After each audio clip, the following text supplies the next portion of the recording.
நம்பிக்கை கிறிஸ்துவுக்குள் உங்களுக்கு உண்டாயிருக்கும் பொழுது ஏன் கலங்க வேண்டும்? ஏன் பயப்பட வேண்டும்? இந்த பூமியில் இயேசு இல்லாதவர்களுக்கு எந்த நம்பிக்கையும் இல்லை.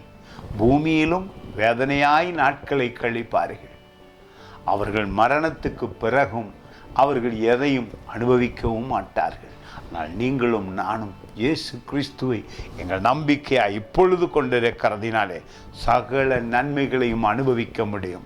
பாவம் இல்லாமல் வாழ முடியும், சுகமாய் வாழ முடியும், நிம்மதியாய் வாழ முடியும். பாருங்கள், இந்த வார்த்தை உள்ளத்தை மிகவும் தொடுகிறது. 1 யோவான் புத்தகத்திலே 3ஆம் அதிகாரம் 3வது வசனம், அவர் மேல் இப்படிப்பட்ட நம்பிக்கை வைத்திருக்கிறவன் எவனும் அவர் சுத்தம் உள்ளவராய் இருக்கிறது போல தன்னையும் சுத்திகரித்துக் கொள்ளுகிறான்.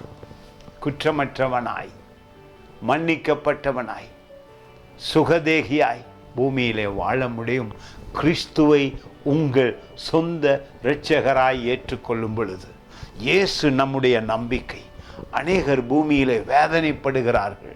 பூமியிலே அநேகர் இயேசு இல்லாததினாலே வேதனைப்படுகிறார்கள். அவர்களுக்கு ஒரு நம்பிக்கை இல்லை.